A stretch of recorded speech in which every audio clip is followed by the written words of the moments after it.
Cách thị trấn Đồng Văn khoảng 7 cây số, làng cổ Thiên Hương từng là một điểm đến tuyệt đẹp. Đây là ngôi làng của người Tày, với khoảng 37 hộ dân sinh sống qua nhiều thế hệ. Những ngôi nhà tường đất, mái ngói âm dương cổ kính đã đứng vững cả trăm năm giữa núi rừng Hà Giang. Trong lịch sử đã có lần người làng phải rời đi vì chiến tranh. Năm 1985, khi cuộc chiến biên giới phía Bắc lan đến rất gần, họ buộc phải sơ tán.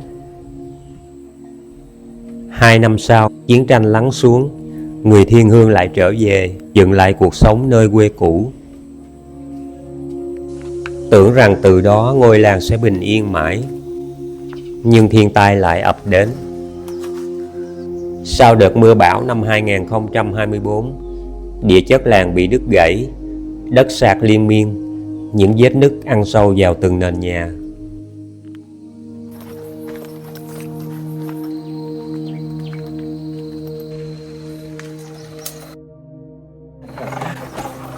Tường nứt, mái nghiêng, nhiều ngôi nhà cổ chỉ chực đổ nhào xuống.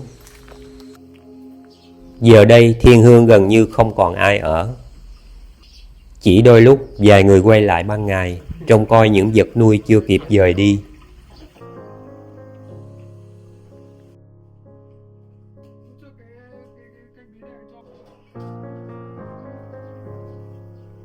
Năm ngoái sơ tán hả? Năm ngoái, tháng 8, tháng 9 đấy. Dạ. Vâng, là đấy đợt cơn bão Gary đấy.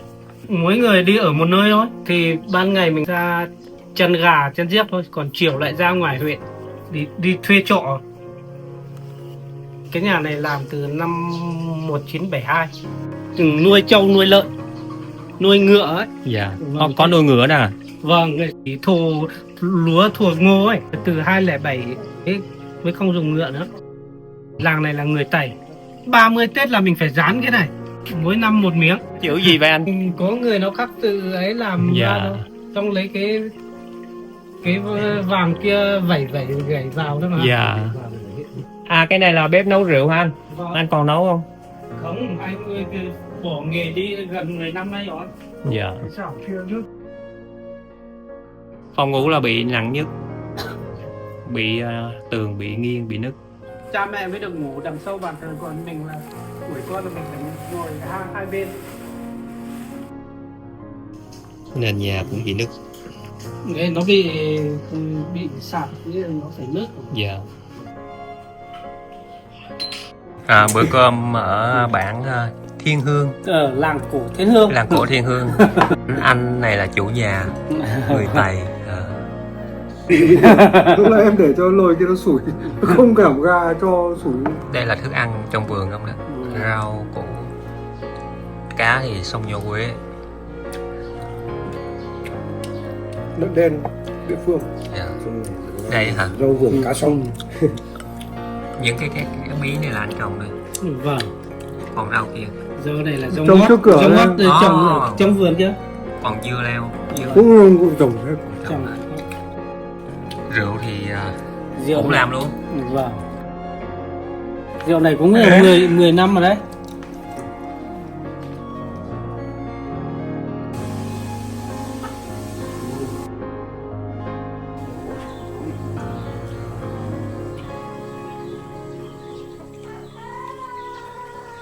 Năm tranh chấp biên giới cái năm 79, Dạ. 84 là bị bắt dứa chuyển đi, xong về sau mới tách ra, nó mới thế. Dạ. Ngày xưa về ở cái làng này là cái nhà này cổ nhất đấy. Dạ. Đấy, nó là như thế. Theo cái anh người địa phương ở đây á, thì cái dãy nhà này ngày xưa là 7 gian, là nhà cổ nhất, xây dựng khoảng vào đầu thế kỷ 20.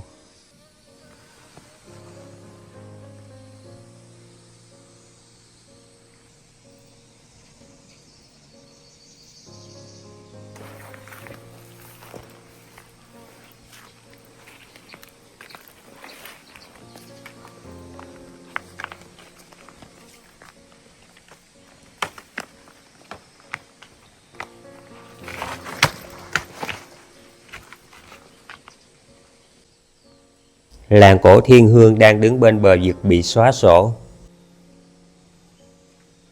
Những thước phim này rồi sẽ chỉ còn là ký ức. Nhìn những bức tường nứt nẻ, những dấu vết còn lại của một đời sống từng tràn đầy sinh khí, ta thấm thía hơn một điều: không có gì tồn tại mãi mãi.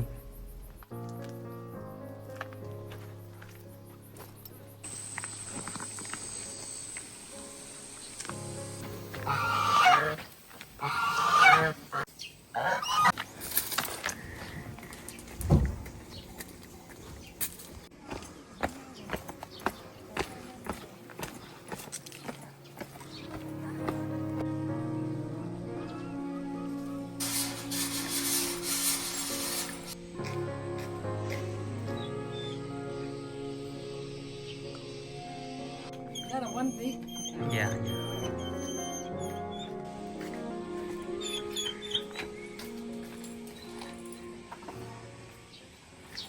Chơi à?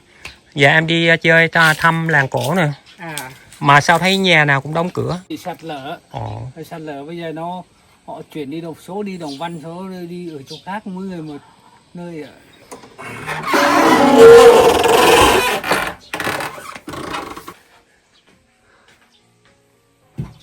Đồ đạc thì vẫn còn đây. Dạ.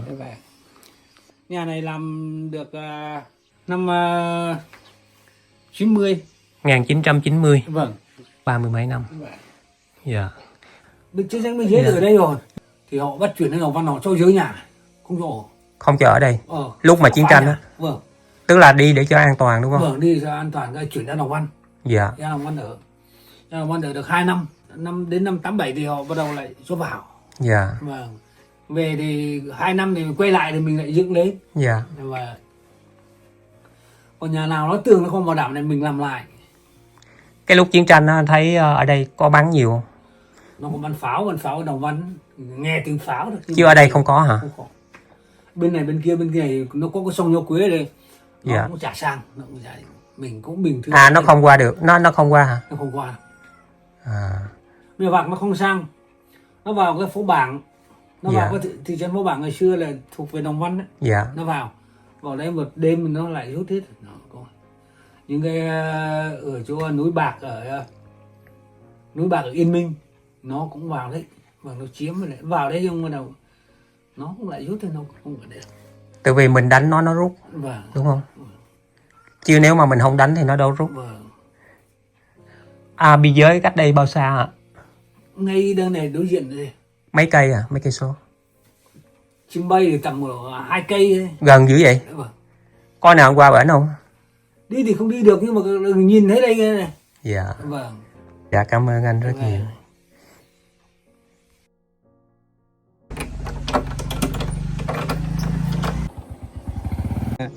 Thế vì Trung Quốc thì nó rào đấy. Đâu? Từ Trung Quốc từ chỗ nào? Trung Quốc nó có cái bờ rào. Đâu? Ở đây thấy không? Thấy chứ? Đâu? Chỗ Cái nào? bờ rào kia thấy không? Ở dưới hay là ở trên? Trên này. À cái đường ngang á hả? Cái đường ngang kia này. Đây nó rào tí. Đất của nó rào. Đất của nó nên nó. Còn ở đây là của mình đúng không? Chỗ này là ở dưới này của mình. Vâng. Nhưng mà đến chỗ kia thì cất xuống dưới xong là của Trung Quốc. Dạ. Nhưng mà bây giờ nó xuống dưới này không rào được thì nó tụt lên trên kia rào. Dạ. Vâng. Nó ra không được vì thấp quá. Thấp quá. Bây giờ không rào được. Đẹp quá.